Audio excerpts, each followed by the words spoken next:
தரேன். அன்பா இருக்கணும்னு அநேக பெரியவங்க சொல்லியிருக்கிறாங்க. நாமளும் அதை கேட்டுட்டு அன்பு காட்டுறதுக்கு தயாராக தான் இருக்கிறோம். அதை வாங்கறதுக்கு தான் ஆளை காணும். இருந்தாலும் அன்புல எத்தனையோ வகை உண்டு. அதை சரியா புரிஞ்சுக்கிட்டு அதுக்கப்புறம் அன்பு காட்ட ஆரம்பிக்கணும். வகையை புரிஞ்சுக்காம அன்பு காட்டினா வம்புல மாட்டிக்க வேண்டியது தான். அன்புன்னா சாதாரணமாக நினைச்சு விடாதீங்க.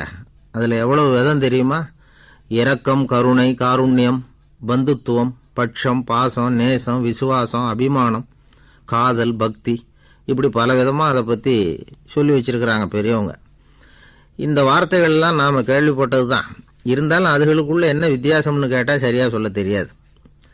அதனால் இந்த வார்த்தைகளுக்கெல்லாம் பெரியவங்க என்ன விளக்கம் சொல்கிறாங்கன்னு இப்போ பார்க்கலாம். எளியவர்கள் மேலே செலுத்துகிற அன்பு இருக்கு பாருங்க, அதுக்கு இரக்கம்னு பேர்.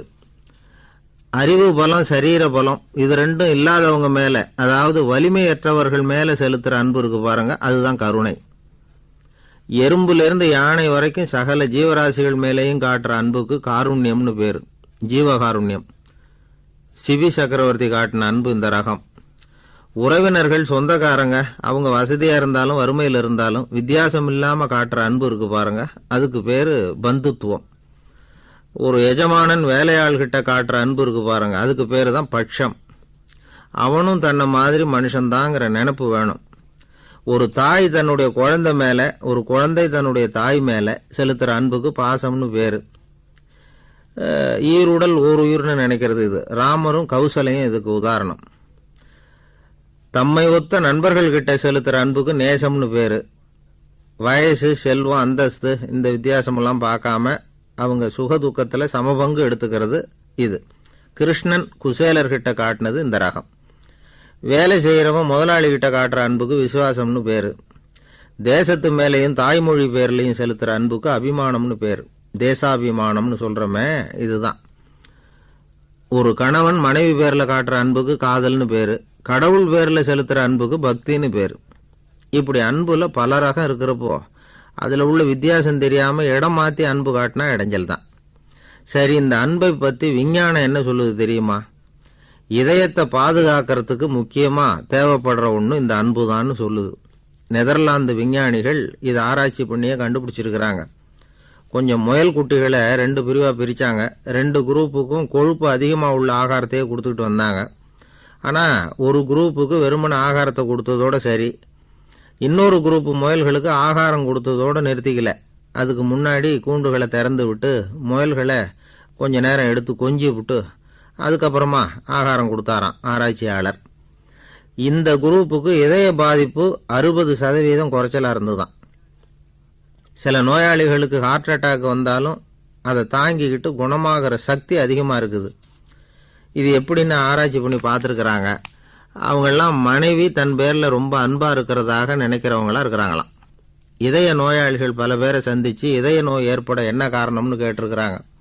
அவங்க சொன்ன காரணம்லாம் சாப்பாடு சம்பந்தமாக இல்லையா, மனைவி அன்பா இல்லை, இப்படிப்பட்ட காரணத்தை தான் சொல்கிறாங்களாம். அதனால் இதயத்தை பாதுகாக்கணும்னு நினைக்கிறவங்க அடுத்தவங்க அன்பாக இருக்கிறது மாதிரி பார்த்துக்குங்க, அதுதான் முக்கியம். ஒருத்தர் முகம் பூரா பிளாஸ்டரி போட்டுக்கிட்டு வந்தார்.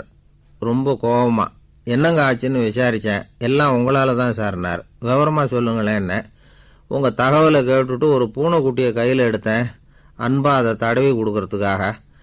ஆனால் அது முந்திக்கிட்டது, அது என் முகத்தை தடவி கொடுத்துட்டுது, முகம் பூரா நகை கீறல், அதுதான் இப்படி அப்படின்னார். அன்புல அறிவு சேராததுனால வந்த கோலம். அவர் ஒரு பெரிய குடும்பத்தில் பிறந்தவர். இருக்கிற சொத்துக்கள் எல்லாத்தையும் வாரி வழங்கிவிட்டு காட்டுக்கு புறப்பட்டார் தவம் செய்யறதுக்காக. இருந்தது பூராவும் கொடுத்துட்டார். இனிமேல் எதுவுமே இல்லை கொடுக்கறதுக்கு. அப்போது கடைசியாக ஒருத்தன் வந்து கையை நீட்டினான். ஐயா ஏதாவது கொடுங்கன்னா. அவர் பார்த்தார். கட்டியிருக்கிற வேட்டியை தவிர வேறு எதுவுமே இல்லை. 8 முழம் பட்டு வேட்டி, ஜரிகை கரையோடு இருக்குது. கடைசியாக அதை தான் எடுத்து கட்டிக்கிட்டு அவர் புறப்பட்டுக்கிட்டு இருக்கிறார். அவர் பார்த்தார், எதிரில் அவன் பரிதாபமாக நின்றுக்கிட்டு இருக்கிறான். அந்த 8 முழ வேட்டியை 2ஆக கிழிச்சார்.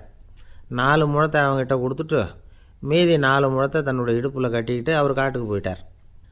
இவன் என்ன பண்ணான் தெரியுமா? கையில் கிடைச்ச 4 முழத்தை எடுத்துக்கிட்டு கடை வீதிக்கு போனான்.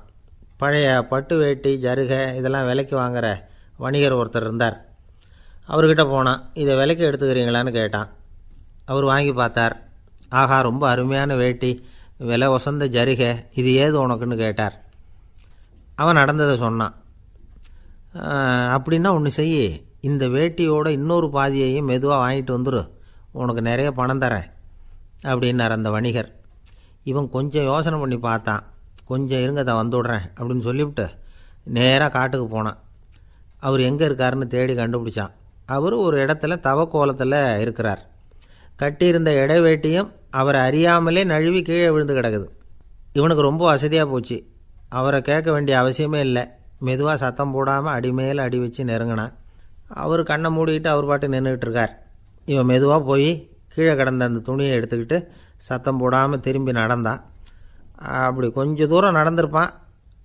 அப்படி ஓட ஆரம்பிக்கிற சமயத்தில் அவன் காலில் கீழே கிடந்த முள் ஒன்று நறுக்குன்னு தைச்சி விட்டுது. வலி தாங்க முடியாமல் அம்மான்னு கத்திவிட்டான். இந்த சத்தத்தினால கண்ணை மூடி நின்றுக்கிட்டு இருந்த அவர் தவம் கலைஞ்சிது. மெதுவாக கண்ணை திறந்து பார்க்குறார். தன் இடையில் இருந்த வேட்டி அவன் கையில் இருக்குது. இப்போ அவர் நினைக்கிறாராம், இந்த வேட்டி மேலே நான் வச்ச ஆசை அல்லவா அவனை திருடன் ஆக்கிவிட்டுது அப்படின்னு நினச்சாரான். இது எப்பேற்பட்ட மனநிலைங்கிறத கொஞ்சம் யோசிச்சு பாருங்கள். தான் ஒரு பொருள் மேலே வைத்த பற்று இன்னொரு மனிதன் திருடனாக ஆகிறதுக்கு காரணமாக ஆயிட்டுதே அப்படின்னு நினைக்கிறார். அப்படி நினச்சி அவர் யார் தெரியுமா? அவர் தான் மகாவீரர். இழந்துட்டேங்கிறியே, நீ என்னத்தை கொண்டு வந்த இங்கே இழக்கிறதுக்கு? நீ என்னத்தை உண்டாக்குன இது அழிஞ்சுட்டுதுன்னு சொல்கிறதுக்கு? இது அவருடைய சிந்தனை. இன்றைக்கி நம்ம சிந்தனையெல்லாம் வேறு மாதிரி இருக்குது. ஒருத்தன் நடுத்தெருவில் உட்காந்து அழுதுகிட்டு இருந்தான். அந்த வழியாக வந்தவர் கேட்டார், ஏன்ப்பா அழற அப்படின்னு கேட்டார்.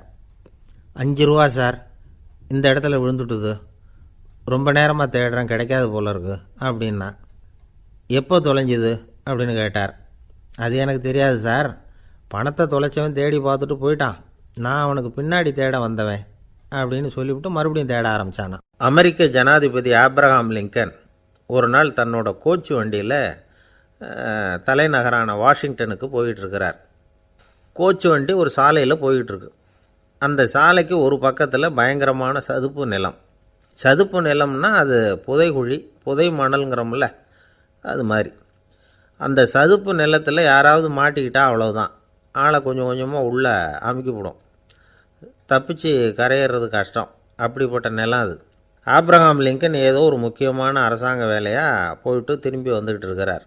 அதனால் அந்த சமயத்தில் அவர் விலை உசந்த ஆடைகளை அணிஞ்சிருக்கிறார். அப்படி அவர் அந்த கோச்சு வண்டியில் வந்துக்கிட்டு இருக்கிறாரு. அந்த சமயத்தில் ஒரு காட்சி அவர் கண்ணில் பட்டுட்டுது. என்ன தெரியுமா? ரோட்டுக்கு பக்கத்தில் இருந்த சதுப்பு நிலத்தில் ஒரு இளம் பன்றிக்குட்டி சிக்கிக்கிட்டு தவிச்சிக்கிட்டு இருக்குது. பரிதாபமாக கத்திக்கிட்டு இருக்குது. அதை பார்த்தார் லிங்கன். அவருக்கு இன்னும் மாதிரி ஆயிட்டுது. உடனே வண்டியை நிறுத்த சொன்னார். கீழே இறங்கினார். தன்னோட விலை உசந்த ஆடைகளை பற்றி லட்சியம் பண்ணவே இல்லை. தனக்கே ஆபத்து வரலாம்ங்கிறத பற்றியும் கவலைப்படலை. தான் ஒரு குடியரசுத் தலைவருங்கிறத பற்றியும் அவர் நினச்சி பார்க்கல. நேராக அந்த சதுப்பு நிலம் பக்கமாக போனார். அந்த சேத்துல இறங்கி பன்றிக்குட்டியை காப்பாற்றி கரைக்கு கொண்டுட்டு வந்து சேர்த்துட்டார். அதுக்கப்புறம் நிம்மதியாக கோச்சு வண்டியில் ஏறி வெள்ளை மாளிகைக்கு வந்து சேர்ந்தார். ட்ரெஸ்ஸு, உடம்பு பூரா சேறு சகதி. பார்க்குறவங்களுக்கெல்லாம் ஆச்சரியமாக போச்சு. அவங்களுக்கு ஒன்றும் புரியல. இவர் நேராக ட்ரெஸ்ஸு மாற்றிக்கிறதுக்காக போனார். கோச்சு வண்டி ஓட்டிகிட்டு வந்தவங்கிட்ட போய் எல்லோரும் கேட்டாங்க, என்ன ஆச்சு அப்படின்னு. அவர் வர்ற வழியில் நடந்த விவரத்தை சொன்னார். ஆப்ரஹாம் லிங்கனுடைய இந்த இறக்க குணத்தை எல்லாரும் பாராட்டினாங்களாம், புகழ்ந்தாங்களாம். ஆனால் இதுக்கு லிங்கன் என்ன பதில் சொன்னார் தெரியுமா? தயவு பண்ணி இந்த புகழ்ச்சியான பேச்சையெல்லாம் ஒதுக்குங்க, அதெல்லாம் வேணாம். அந்த சின்ன பிராணி சகதியில் மாட்டிக்கிட்டு துடிச்சிக்கிட்டு இருந்தது, அதை பார்த்தேன். உடனே என்னுடைய இதயத்தில் ஒரு முள் தைச்சது மாதிரி ஒரு உணர்வு. அந்த முள்ளை பிடுங்கி எறிஞ்சேன், அவ்வளவுதான். உண்மையில் அந்த பிராணிக்கு நான் உதவினேங்கிறத விட எனக்கு ஏற்பட்ட இன்னலை போக்கிக்கிட்டேன் அப்படிங்கிறது தான் உண்மை. அதுதான் பொருத்தம். அப்படி இருக்கிறப்போ இதில் புகழறதுக்கு என்ன இருக்குது அப்படின்னாராம் ஆப்ரஹாம் லிங்கன். எவ்வளவு யதார்த்தமான வார்த்தைகள் பாருங்கள். இந்த காலத்தில் நம்மளையும் பல பேர் அப்படி உண்டு. நீச்சல் தெரியாத ஒரு ஆள் தண்ணியில் இறங்கிட்டான். தண்ணி ஆழம்ங்கிறது அப்புறமா தான் தெரிஞ்சுது. தத்தளிக்க ஆரம்பிச்சிட்டான். வாழ்னு கத்துறான். கரையில் நின்றுக்கிட்டு இருந்த ஒருத்தர் இதை பார்த்தார். உடனே அவருக்கு இதயத்தில் முள் தைச்சது மாதிரி ஒரு உணர்வு. உடனே குபீர்னு தண்ணியில் பாய்ஞ்சார். அவரை காப்பாற்றி கரைக்கு கொண்டுட்டு வந்து சேர்த்தார். இதை பார்த்துக்கிட்டு இருந்த இன்னொருத்தர் காப்பாற்றின அந்த ஆளை பாராட்டி புகழ்ந்தார். என்ன புகழாதீங்க சார் அப்படின்னார் அவர். ஏன்னு கேட்டார் இவர். நான் அந்த ஆளை ஏன் காப்பாற்றினேன் தெரியுமா? அவன் நேற்றுக்கு என்கிட்ட 300 ரூபா கடன் வாங்கியிருக்கிறான். இவன் தண்ணியில் போட்டான்னா நான் கொடுத்த கடனும் தண்ணியில் போடும். அதனால தான் விழுந்து காப்பாற்றினேன் அப்படின்னா அந்த ஆள். ஒருத்தர் ரொம்ப அவசரமாக போய்கிட்டு இருந்தார். எங்கே சார் போகிறீங்கன்னு கேட்டோம். எனக்கு வேண்டியப்பட்ட ஒருத்தருக்கு குழந்தை பிறந்திருக்கிறதாக செய்தி வந்திருக்கு, அதுதான் ஆஸ்பத்திரிக்கு போயிட்டுருக்கேன், பார்த்துட்டு வரலாம்னு அப்படின்னார். அப்படின்னா கொஞ்சம் இப்படி உட்காருங்க அப்படின்னோம். சில விவரமெல்லாம் சொல்கிறேன் கேட்டுக்கிட்டு போங்க அப்படின்னோம். உட்காந்தார். அப்புறம் சொல்ல ஆரம்பித்தோம். புதுசாக பிறந்திருக்கிற ஒரு குழந்தைய பார்க்க போகிறதுன்னா அது சாதாரண விஷயம் இல்லை. அதில் ரொம்பவும் கவனமாக நடந்துக்கணும். புது குழந்தைக்கு நோய் சுலபமாக தொற்றும். முக்கியமாக காற்று மூலமாக பரவுகிற நோய்கள் சுலபமாக வந்துடும். அதனால் நமக்கு உடம்பு சரியில்லைன்னா குழந்தைய விட்டு கொஞ்சம் தள்ளியே இருக்கிறது தான் நல்லது. பெரியவங்களை பொறுத்த வரைக்கும் சாதாரணமாக உள்ள ஒரு கிருமி கூட குழந்தைய பொறுத்த வரைக்கும் ரொம்ப மோசமான ஒரு கிருமியாக இருக்கும். சில வெளிநாடுகளில் எப்படி தெரியுமா, பிறந்த குழந்தை தூங்கிக்கிட்டு இருக்கிற ஒரு ரூமுக்கு போகணும்னா போகிறவங்க முகமூடி போட்டுக்கணும், காலணிகளை மாற்றிக்கணும், அவ்வளவு சுத்தமாக உள்ளே போய் பார்த்துட்டு வரணும். பொதுவாக சில ஆஸ்பத்திரிகளில் பார்த்திங்கன்னா பார்வையாளர்கள் நேரத்தில் விசிட்டிங் ஹவர்ஸ் தாயை விட்டு குழந்தைய தனியாக பிரித்து வச்சுருவாங்க. எதுக்குன்னு நினைக்கிறீங்க? அந்த நேரம் பல பேர் வருவாங்க போவாங்க. அவங்க கை கால் சுத்தமாக இருக்காது. சுத்தம் இல்லாத கைகள் மூலமாக கிருமிகள் பரவும். சுத்தம் இல்லாத கைன்னா மண்ணு தூசி படிஞ்சிருக்கிற கை மட்டும் தான் அர்த்தம் இல்லை. சாலையில் கையை வீசிக்கிட்டு நடந்து வர்றீங்க, குழந்தைய பொறுத்த வரைக்கும் அது கூட சுத்தம் இல்லாத கை தான். தாயை தவிர மற்றவங்க குழந்தைய தூக்காமல் பார்த்துக்கிறது நல்லது. தாய் கூட அளவோடு கொஞ்சிறதோடு நிறுத்திக்கணும். புதுசாக ஒரு குழந்தைய பெற்றுருக்கிற பொண்ணுக்கிட்ட மற்ற தாய்மார்கள் ஏதாவது சொல்லிக்கிட்டே இருப்பாங்க. குழந்தைய அப்படி வளர்க்கணும் இப்படி வளர்க்கணும் அப்படின்னு ஏதாவது அட்வைஸ் பண்ணிக்கிட்டே இருப்பாங்க. இப்படி ஓவராக அறிவுரை பண்ணுறது அந்த பொண்ணை குழப்பி விட்டுரும். அதனால் அப்படிலாம் பண்ணக்கூடாது. அந்த பெண்ணே ஏதாவது கேட்டால் கூட டாக்டர் சொல்ல வேண்டிய விவரங்களையெல்லாம் நாமே சொல்லிகிட்டு இருக்கக்கூடாது. புதுசாக பிறந்திருக்கிற குழந்தைய மட்டும்தான் இப்படி பார்க்கணும்னு இல்லை. ஒரு நோயாளி குழந்தைய பார்க்க போகிறதுனா கூட ரொம்ப எச்சரிக்கையாக தான் நடந்துக்கணும். ஒரு தின்பண்டமோ விளையாட்டு சாமானோ அந்த குழந்தைக்கு நாம் வாங்கிட்டு போகிறதா வச்சுக்குவோம். அதை நேராக கொண்டுகிட்டு போய் அந்த குழந்தைகிட்டே கொடுக்கக்கூடாது. அதோட அப்பா அம்மாக்கிட்ட ரகசியமாக கொடுக்கலாம். அவங்க முடிவு பண்ணட்டும் குழந்தைகிட்ட அதை கொடுக்கலாமா வேண்டாமாங்கிறத. அவங்களுக்கு தான் தெரியும் அதோட மனசும் உடம்பும். உங்கள் அக்கறையை காட்டுறதா நினச்சிக்கிட்டு குழந்தை வாயில் எதையும் கொண்டுட்டு போய் போடாதீங்க. போகிறப்போ உங்கள் வீட்டு குழந்தையும் அழைச்சிட்டு போகாதீங்க. இது நோயை வாங்கிட்டு வந்துடும், அல்லது புதுசாக ஒரு நோயை அதுக்கிட்ட கொடுத்துட்டு வந்துடும். என்ன தான் உங்களுக்கு பழக்கமான குழந்தையாக இருந்தால் கூட அதுக்கு விருப்பம் இல்லைன்னா பேசக்கூடாது. அங்கே போய் அவங்க பள்ளிக்கூடத்தை ஞாபகப்படுத்திகிட்டு இருக்கக்கூடாது. நோயில் இருக்கிறப்ப ஸ்கூலை பற்றி பேச அது விரும்பாது. ஆஸ்பத்திரியை விட்டு வெளியில் புறப்படுறப்போ குழந்தைகிட்ட சொல்லணும்னு அவசியம் இல்லை. அதோட அப்பா அம்மா கிட்ட சொல்லிவிட்டு புறப்பட்டா போதும். குழந்தை கோபிச்சிக்காது. சமூக சம்பிரதாயத்தை பற்றி அது கவலைப்படுறதில்லை. இப்படி எல்லா விவரமும் நம்ம எதிரில் உட்காந்துருந்தவங்ககிட்ட சொல்லி முடித்தோம். ரொம்ப நன்றி சார் அப்படின்னு சொல்லிவிட்டு அவர் புறப்பட்டார். குழந்தைங்க கொஞ்சம் வளர்கிற வரைக்கும் தான் நாம் எச்சரிக்கையாக இருக்கணும்னு இல்லை, வளர்ந்த பிறகு இன்னும் எச்சரிக்கையாக இருக்கணும். ஒரு பையன் பள்ளிக்கூடத்துலேருந்து திரும்பி வீட்டுக்கு வந்தான். முகம் பூரா நகத்தால் கீறி இருந்தது. அப்பா பார்த்து பயந்துட்டார். யாருடா உன்னை இப்படி பண்ணது அப்படின்னார். என் கூட படிக்கிற இன்னொரு பையன்னா. நாளைக்கு உன் கூட பள்ளிக்கூடத்துக்கு வர்றேன், நீ எனக்கு அவனை அடையாளம் காட்ட முடியுமான்னார். அது ரொம்ப சுலபம் நான் பையன். எப்படின்னார் அப்பா.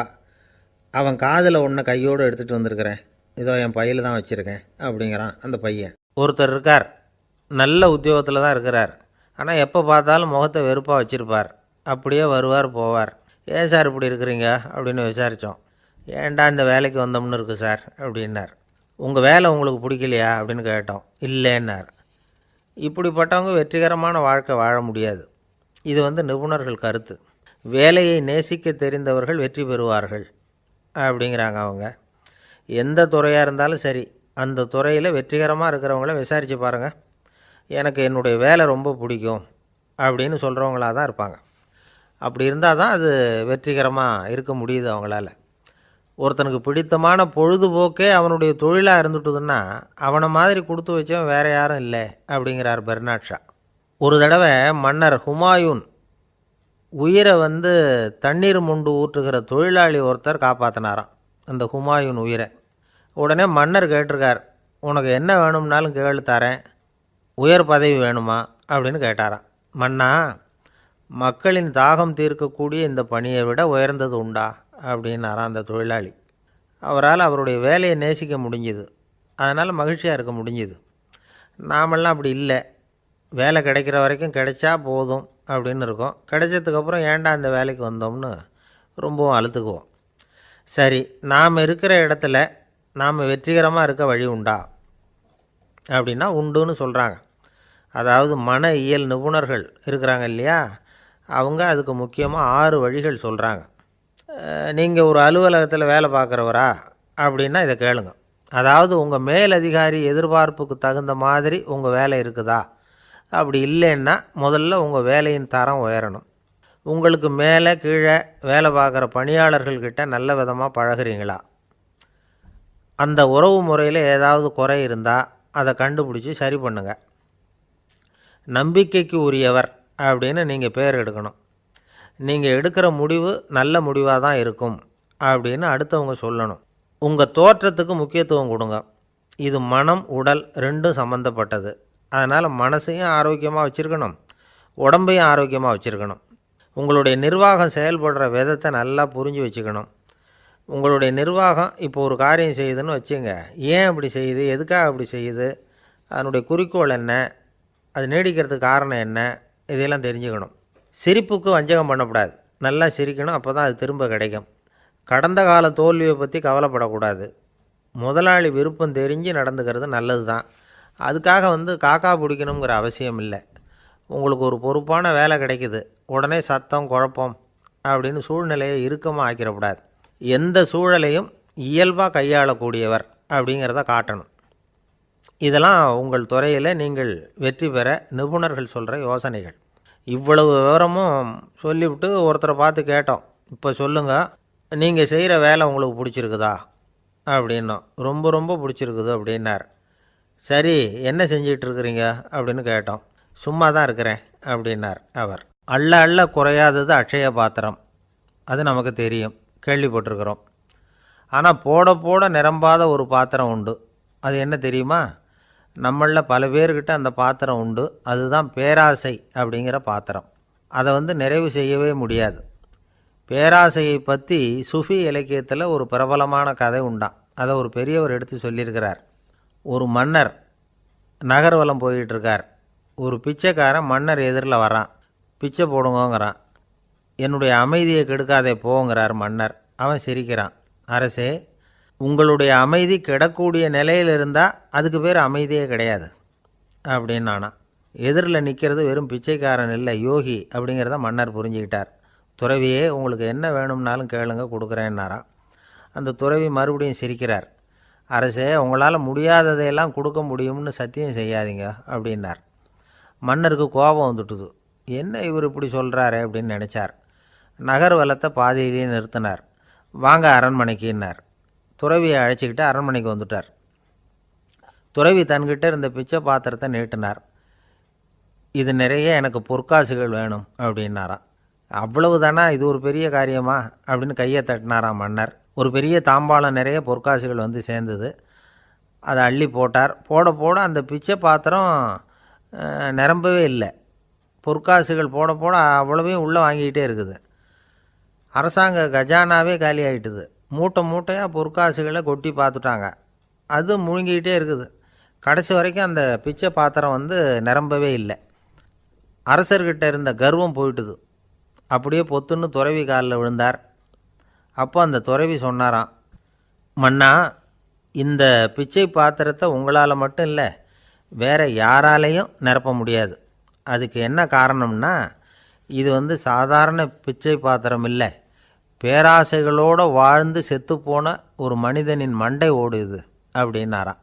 பாருங்கள், இதுதான் அந்த சுஃபி இலக்கிய கதை. செத்த பிறகும் நிறைவு இல்லைன்னா அது எப்பேற்பட்ட பேராசையாக இருக்கும்னு யோசித்து பார்த்துங்க. நம்மால் ஒருத்தர் கல்யாணம் பண்ணிக்க பொண்ணு பார்த்துக்கிட்டு இருந்தார். அழகு, அறிவு, படிப்பு எதுவும் தேவையில்லை, பணம் மட்டும் இருந்தால் போதும் அப்படின்னு பார்க்குறவங்ககிட்டெல்லாம் சொல்லி வச்சார். ரொம்ப நாளைக்கு அப்புறம் ஒரு பணக்காரர் கிடைச்சார். அவர் சொன்னார், இதை பாருங்கள், எனக்கு 20 வயசில் ஒரு மகள், அவளை நீங்கள் கல்யாணம் பண்ணிக்கிட்டா 2 லட்சம் பணம் கொடுப்பேன். 25 வயசில் ஒரு பொண்ணு, அவளை கல்யாணம் பண்ணிக்கிட்டா 2.5 லட்சம் தருவேன். 30 வயசில் ஒரு பொண்ணு இருக்கா, அவளை கல்யாணம் பண்ணிக்கிட்டா 3 லட்சம் தருவேன். என்ன சொல்கிற அப்படின்னாராம். இவன் கொஞ்ச நேரம் யோசித்து பார்த்துருக்கான். அதுக்கப்புறம் மெதுவாக அவரை நிமிர்ந்து பார்த்து, ஏன் சார், உங்ககிட்ட 50 வயசில் ஏதாவது பொண்ணு இருக்கா அப்படின்னு கேட்டானான். ஒருத்தர் ரொம்ப அவசரமாக வந்தார். சார், மனுஷன் நிம்மதியாக இருக்கிறதுக்கு என்ன வழின்னு கேட்டார். சீக்கிரமாக ஒரு கல்யாணத்தை பண்ணிங்க, எல்லாம் சரியாக போடும் அப்படின்னோம். அவர் ஒரு மாதிரியாக பார்த்தார். ஏற்கனவே எனக்கு கல்யாணம் ஆகிட்டுது சார், அதனால தானே நிம்மதியாக இருக்கிறதுக்கு வழி கேட்குறேன் அப்படின்னார். சரி, இவர் ஒரு மாதிரியான கேஸ் அப்படின்னு நினச்சிக்கிட்டு நம்மக்கிட்ட இருந்த ஒரு சின்ன புத்தகத்தை அவர்கிட்ட தூக்கி கொடுத்தோம். இதை படித்து பாருங்கன்னு. கல்யாணத்துக்கு பிறகும் சந்தோஷமாக இருக்கிறதுக்கு என்ன வழி அப்படிங்கிற கேள்விக்கு அந்த புத்தகத்தில் விளக்கம் இருந்தது. கணவன் மனைவிக்குள்ளே சிக்கல் வராமல் இருக்கிறதுக்கு அதில் சில வழிகளை சொல்லி கொடுத்துருக்குறாங்க. அதெல்லாம் என்னென்ன அப்படிங்கிறத இப்போ பார்க்கலாமா? குடும்பம்னு இருந்தால் கோபம் வரதான் செய்யும். அது வந்துட்டு போட்டும் பரவாயில்ல. ஆனால் அந்த கோபம் ஒரே நேரத்தில் 2 பேருக்கும் வந்துடாமல் பார்த்துக்கணும். ஒரு சமயத்தில் யாராவது ஒருத்தர் தான் கோபப்படணும், அடுத்தவங்க அமைதியாக இருக்கணும். அதுக்கப்புறம் இவர் அமைதியான உடனே அவங்க ஆரம்பிச்சிக்கலாம். கோபமாக ஏதாவது சொன்னால் உடனே கோபமாக பதில் சொல்லக்கூடாது. கொஞ்சம் பொறுத்து கோபம் தீர்ந்த உடனே அந்த பதிலை சொல்லலாம். அப்போ பதில் கோபமாக இருந்தால் கூட அது அவ்வளோ பெருசாக தெரியாது. அற்ப விஷயத்துக்கெல்லாம் காய்ச்சி மூச்சுன்னு கத்திகிட்டு இருக்கக்கூடாது. உங்கள் 2 பேருக்குள்ளே ஒரு தர்க்கம் ஆரம்பமாயிட்டுதுன்னு வச்சுக்கோங்க. கடுமையாக 2 பேரும் விவாதம் பண்ணுறீங்க. உங்களில் ஒருத்தர் இதில் ஜெயிக்கணும்னா அது நீங்களாக இருக்க வேணாம், அடுத்தவங்க ஜெயிக்கிறதுக்கு நீங்கள் துணையாக இருங்களேன். அப்படின்னா நீங்கள் கொஞ்சம் விட்டு கொடுக்கணும், அவ்வளவுதான். ஏதாவது குத்தம் சொல்லணுமா, செஞ்ச தப்பை சுட்டி காட்டணுமா, விமர்சனம் பண்ணணுமா, பண்ணுங்க, வேணான்னு சொல்லலை. ஆனால் சொன்னதை அப்படி சொல்கிறத கொஞ்சம் அன்பாக இதமாக சொல்லுங்கள். எப்போவோ நடந்த தவறுகளையெல்லாம் இப்போ போய் மறுபடியும் ஞாபகப்படுத்திகிட்டு இருக்க வேண்டாம். நான் அப்போவே சொன்னேன் இந்த புடவை வேணாம்னு, நீங்கள் தான் கேட்கல, இப்போ பாருங்கள் கிழிஞ்சு போச்சு இப்படின்னு கத்துனாங்க ஒரு அம்மா.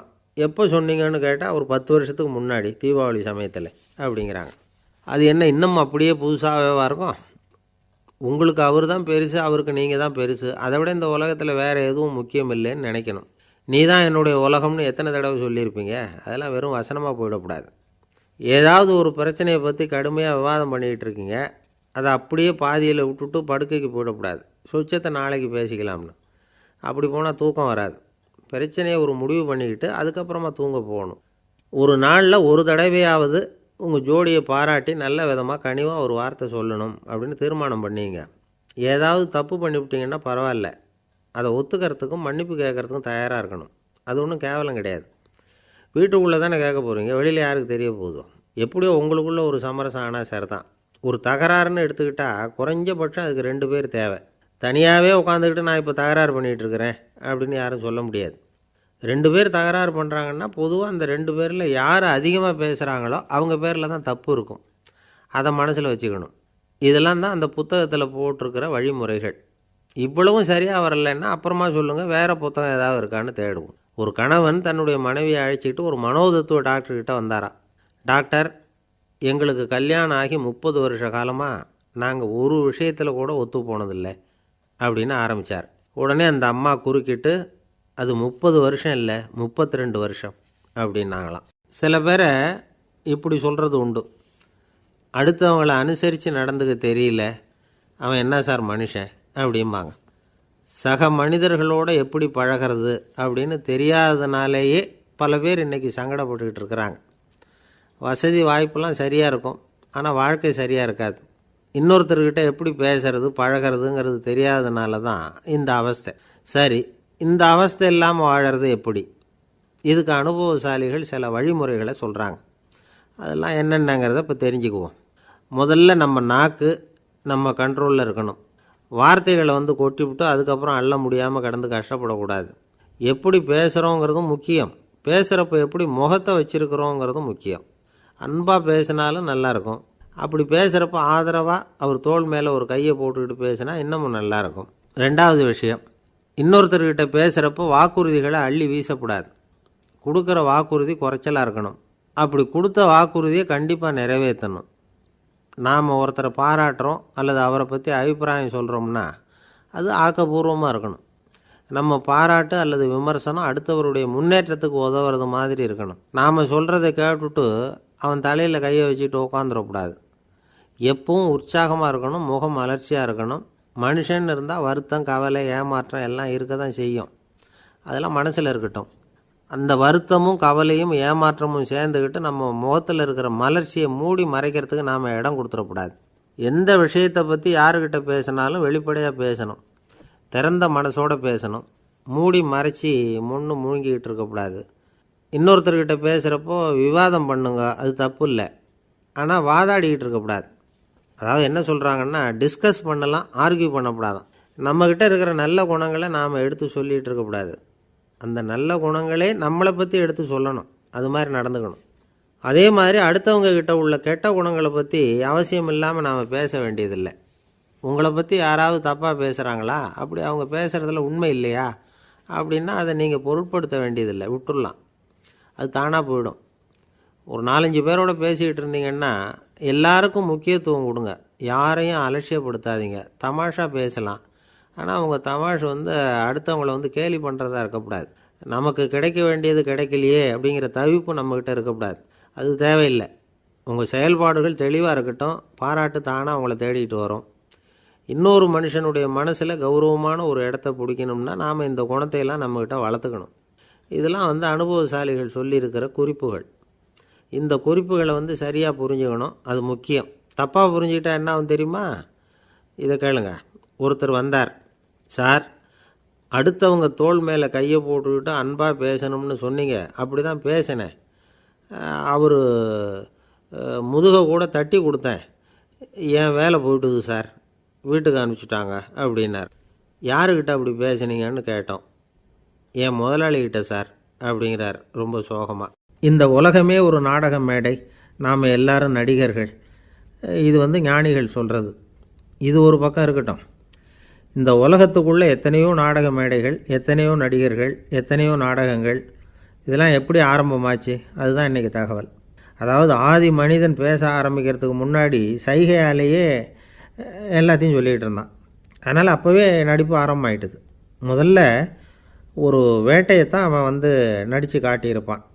இவன் எப்படி போனான், எதிரில் மிருகம் எப்படி வந்தது, அதோடு எப்படி சண்டை போட்டான், எப்படி அடித்து கொண்டுகிட்டு வந்தான், இதை அப்படியே மற்றவங்களுக்கு நடித்து காட்டியிருப்பான். ஏன்னா மொழி கிடையாது. இந்த காலத்துலலாம் நாடகங்களில் நடிக்கிறவங்கள நடிகர்கள்ங்கிறோம். ஒரு காலத்தில் இவங்களுக்கு என்ன பேர் தெரியுமா? திஸ்பியர்கள் அப்படின்னு பேரான். இதுக்கு காரணம் உண்டு. அதாவது 2000 வருஷத்துக்கு முன்னாடி கிரீஸ் நாட்டில் திசிபியஸ் அப்படின்னு ஒரு ஆள் இருந்தான். அவன் ஒரு பெரிய நாடக கலைஞன். அவன் சில இளைஞர்களை சேர்த்துக்கிட்டான், பயிற்சி கொடுத்தான், நாடக குழுவை உருவாக்கினான். நடிகர்களையும் நாடகத்துக்கு தேவையான பொருள்களையும் ஏற்றிக்கிட்டு போகிறதுக்கு ஒரு வண்டியையும் தயார் பண்ணான். அந்த வண்டியிலேயே அவன் கிரேக்க நாடு பூராவும் சுற்றினான். ஊர் ஊராக நாடகம் போட்டான். ஒரு ஊருக்கு போனதும் அங்கே நாடகம் நடத்த தியேட்டர் இருக்கா அப்படிங்கன்னெல்லாம் பார்க்குறதில்ல அவன். ஏன்னா அப்போலாம் தியேட்டர்னா என்னென்ன தெரியாது. நாடகம்னா அதை ஒரு மூடிய கொட்டைக்குள்ளே தான் நடத்தணுங்கிறது அப்போ யாருக்குமே தோணலை. இந்த வண்டி போகும், அதுவே ஒரு பகுதி அப்படியே ஒரு மேடை மாதிரி விரிச்சிக்கும். அதில் ஏறி நின்றுக்கிட்டு நாடகத்தை நடித்து காட்டுவாங்களாம். மக்கள்லாம் எதிரில் தரையில் உட்காந்து அதை பார்த்துக்கிட்டு இருக்கிறது. உலகத்தின் முதல் நடமாடும் தியேட்டர் இது தானே. இந்த திசிபிஎஸ் தான் முதலாக உலகத்தில் நாடகங்கிற பொழுதுபோக்கை நடத்தி காட்டினவன் அப்படின்னு சொல்கிறாங்க. அவன் சொந்தமாக நாடகம் எழுதுனான், நடித்தான், நாடகத்தை இயக்கினான். அதனால தான் அவனை first man of the theatre அப்படின்னு சொல்லுவாங்க. அவன் தான் நாடக மேடையின் முன்னோடி. கிரேக்கர் காலத்திலேயே நாடக ஆசிரியர்கள், நடிகர்கள், ரசிகர்கள் இவங்கள்லாம் உருவாயிட்டாங்களாம். நாடகத்தின் சரித்திரத்தில் இந்த 3 பிரிவும் ரொம்ப முக்கியம். அதாவது கிரேக்க தியேட்டர்கள்லாம் திறந்த வெளி மேடைகள் தான். பெரும்பாலும் மலைச்சரிவுகள், அதுவே படிப்படியாக பண்ணியிருப்பாங்க. கீழே அரைவட்ட வடிவில் மேடை, அதுக்கு ஆர்கெஸ்ட்ரான்னு பேர். பிற்காலத்தில் இதில் உட்காந்து இசைக்குழுவினர் வாய்ச்சதுனால இசைக்குழுவுக்கே ஆர்கெஸ்ட்ராங்கிற பேர் வந்துட்டுது. இப்போது கிரேக்க தியேட்டர்களில் ஒன்று, அதோட காலம் கிமு 340. அதை இன்னமும் பாதுகாத்து வச்சுருக்கிறாங்களாம். எபிடாரஸ் அப்படிங்கிற இடத்துல அது இருக்குதான். இன்னமும் அந்த தியேட்டரை பயன்படுத்திக்கிட்டு வர்றாங்களாம். சிறந்த கிரேக்க நாடகங்கள்லாம் அங்கே நடிக்கிறாங்களாம். ஆரம்ப காலத்திலேயே கட்டணம் கிடையாது. அப்புறம் பின்னாடி தான் நுழைவு கட்டணம்லாம் அப்படியே வந்துட்டு தான். நடிகர்கள் பளபளப்பான ஆடைகள் உடுத்தியிருப்பாங்களாம். இந்த குதிகால் உயர்ந்த காலணிகள் போட்டிருப்பாங்களாம். இதெல்லாம் பழைய குறிப்புகள். பலவிதமான உருவங்களில் மாஸ்க் அப்படின்னு சொல்லப்படுற முகமூடி. அதனால் ஒரே நடிகர் பல வேடங்களில் நடிக்கிறது உண்டான். ஆரம்பத்தில் பெண் நடிகர்கள் கிடையாது, எல்லாம் ஆண் நடிகர்கள் தான்.